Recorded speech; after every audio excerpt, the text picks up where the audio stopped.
Hello students, मेरा नाम है अरुण शर्मा। आप सभी का अरुण कोचिंग क्लासेस में बहुत बहुत स्वागत है। स्टूडेंट्स, आज मैं आपको करवाऊंगा क्वेश्चन नंबर 14। सो आइए शुरू करते हैं। यहाँ लिखा है श्री लिमिटेड ने परचेज की है नेट एसेट्स। तो नेट एसेट्स की डायरेक्ट वैल्यू दी गई है 5 लाख रुपए। 1 अप्रैल 2017 को ये परचेज की गई है। 1,50,000 की पेमेंट की गई है इमीडिएटली, है ना। बाकी का जो बैलेंस है वो कैसे पे किया गया है, उसके लिए इशू किए गए हैं 15% डिवेंचर्स, है ना। 4 लाख रुपए के बाय श्री लिमिटेड द्वारा इशू किए गए हैं। जनरल एंट्री आपने पास करनी है। सो स्टूडेंट, दिखने में तो क्वेश्चन जो है बहुत आसान लग रहा है, पर इतना इजी नहीं है ये, है ना। तो यहाँ पे हम पहले डेट डालेंगे 1 अप्रैल की, 1 अप्रैल 2017 की, ठीक है। और यहाँ पे सबसे पहले एसेट्स को, नेट एसेट को परचेज कर लेंगे, है ना। तो हम यहाँ पे लिख देंगे जो भी हमारी नेट एसेट्स अकाउंट डेबिट, ठीक है।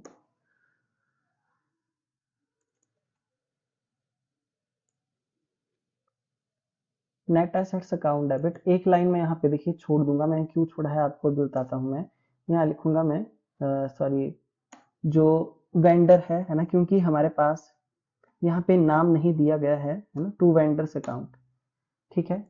ओके जी स्टूडेंट, अगर आप क्वेश्चन को ध्यान से देखें तो 5 लाख रुपए की नेट एसेट है, ठीक है। कितने की है?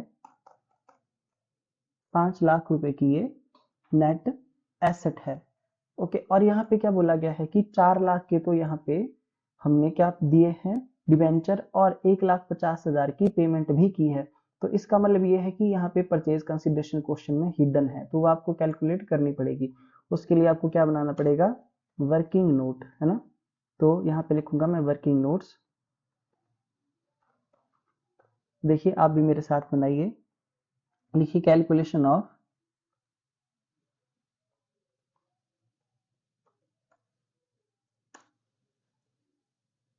Total purchase, total purchase consideration,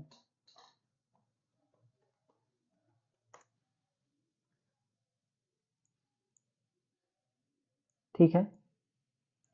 so amount paid to vendor, हम इस तरीके से इसको लिखेंगे। देखिए अमाउंट पेड टू वेंडर, है ना, इमीडिएटली, ठीक है। हमने इमीडिएटली अमाउंट जो है यहाँ पे कितने का पे किया है? 1,50,000 का,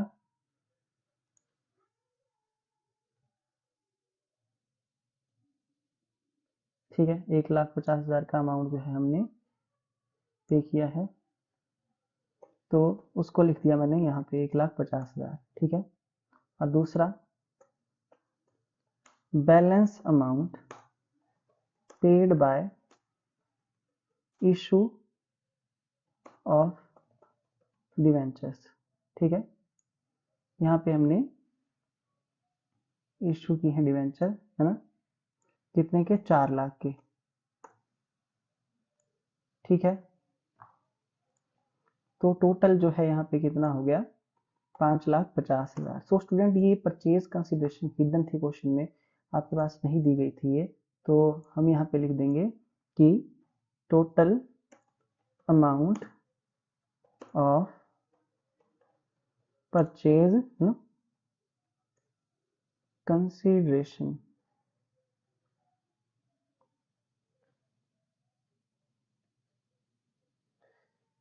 ठीक है।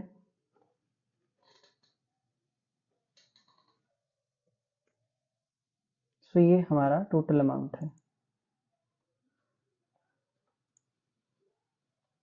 सो आई होप आपको जो है वो इतना समझ में आ गया होगा कि परचेज कंसिडरेशन जो है मैंने इस क्वेश्चन में कैसे फाइंड आउट की, ठीक है। अब ये जो वेंडर में मैं अमाउंट लिखूंगा, यहाँ लिखूंगा 5,50,000, ये मेरी परचेज कंसिडरेशन है। और ये मैंने जो है वर्किंग नोट से ये मेरा अमाउंट आया है, तो मैं यहाँ पे वर्किंग नोट हूँ ऐसे लिख दूंगा कि मैंने वर्किंग नोट से ये कैलकुलेशन की है, मैंने वर्किंग नोट नंबर 1 बनाया है ना।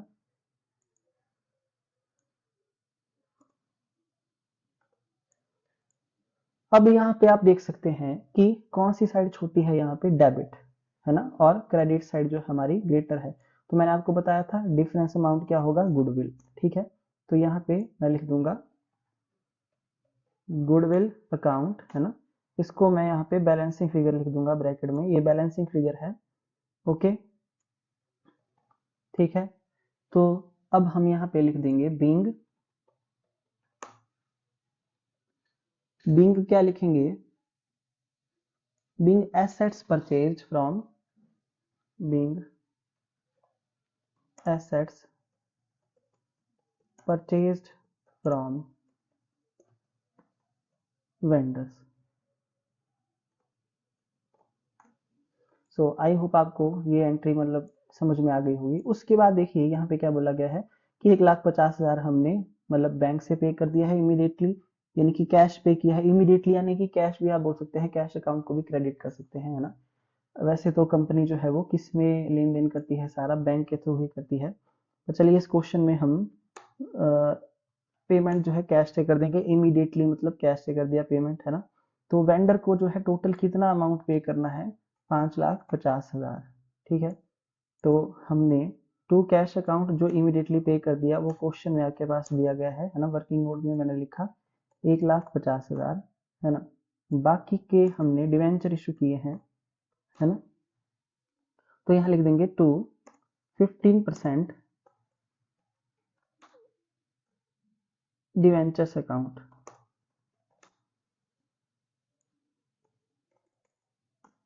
4,50,000, सॉरी 4,00,000, है ना, 4,50,000 नहीं 4,00,000।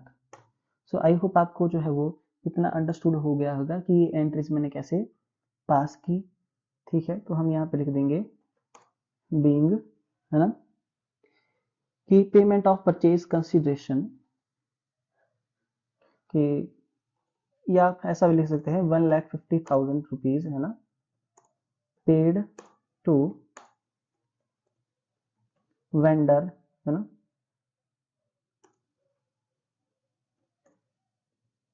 Immediately,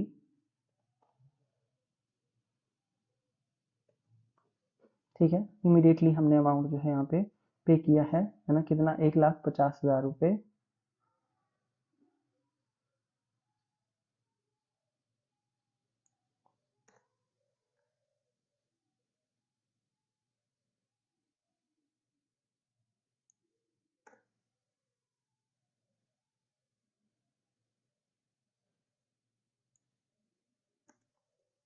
and balance amount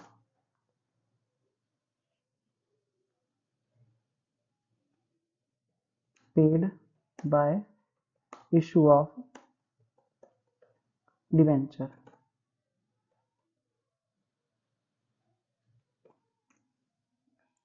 okay, so I hope आपको मतलब अंडरस्टूड हो गया होगा, है ना।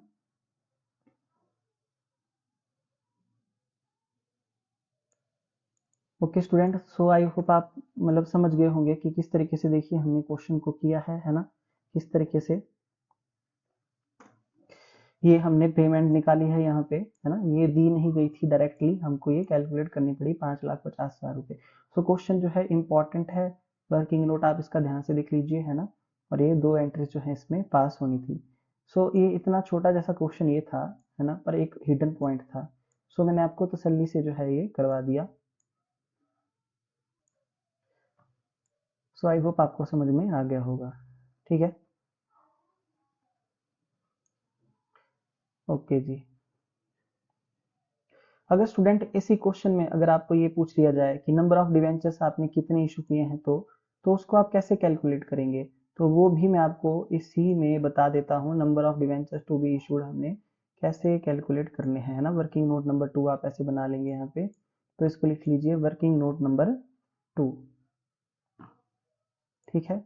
तो देखिए अब आपने यहाँ पे आप देख सकते हैं कि इमीडिएटली हमने जो है वेंडर को 1,50,000 रुपए पे कर दिया है, ठीक है। कितना पे किया है, 1,50,000 रुपए, ठीक है।